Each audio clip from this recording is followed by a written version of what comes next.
Now, the first person I want to mention is Mozi, Master Mo. That word Z that appears in so many of the titles of these works refers, in fact, to the notion of master. And so Master Mo was born after Confucius died.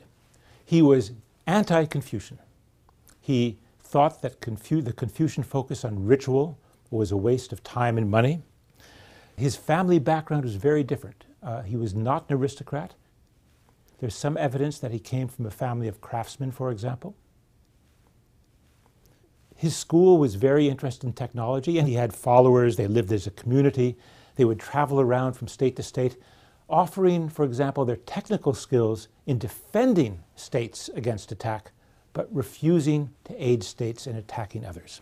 Mozi is the first person we know of to offer a test of the validity of a proposition.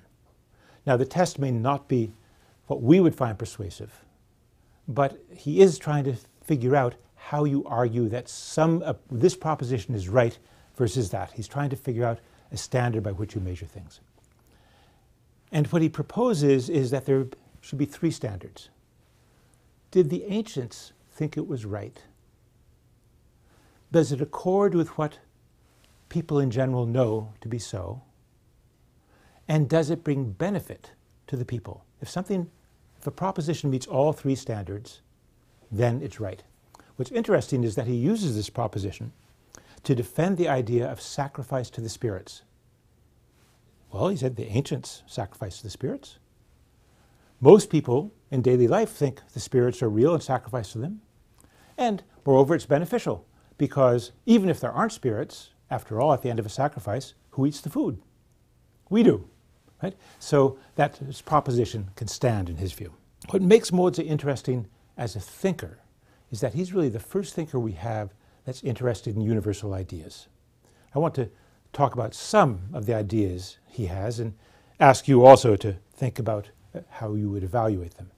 But we can begin with a political idea, the idea of rule by the worthy. Now, this is, in essence, the idea of meritocracy, right? Worthy people ought to hold positions. You ought to hold positions according to your competence, not according to your birth, not according to family background. But he combines that idea with what he calls conformity to one's superiors.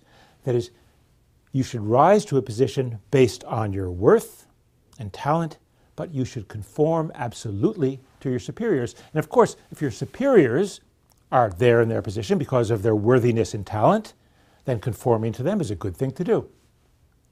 The problem is that the one position that is not based on talent is the ruler. The rulers have talent by hereditary right. So Mozi solves that problem by saying the ruler, after all, is the Son of Heaven. And so Mozi goes on and says, well, what is it that heaven has that the ruler is conforming to? So he's not treating heaven as an anthropomorphic God. He's just saying he's the Son of Heaven in name. And what is it that he is the Son of? What should he conform to? He says, well, heaven covers everything. Heaven brings light to everything. Heaven nurtures everything with the rain in the spring, for example. Heaven is predictable. Heaven is regular. So heaven is the natural world, right? The natural world that nurtures an agricultural society. And the ruler should conform to exactly those values that natural world represents, that heaven represents for him. And that's a kind of a way of trying to pin the ruler down and saying there are, in fact, certain values that you as ruler should follow. They tend to be universal, inclusive, concerned for the well-being of the populace. Now, on an ethical level, Mozi also adopts a universal strategy. And the universal idea that he offers up, beginning at a personal level with the idea of family, he makes the argument that goes something like this in a chapter called Universal Love. We should love universally. What does this mean? He says, we all have fathers. So take the emotions you feel for your father and extend them to all the fathers in the world. And if you do that, then you will start to treat all father figures, so to speak, equally.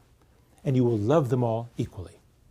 And in that way, will bring about harmony in the world by you universalizing your own family relationships and extending them to all society. Mozi is probably the first thinker we have in Chinese history to be interested in absolutes, propositions that he can hold to absolutely, without variation, without making them contingent on circumstances, with universal ideas, universal values. But will his universal love work? And that's a question we're going to ask you to think about for a moment.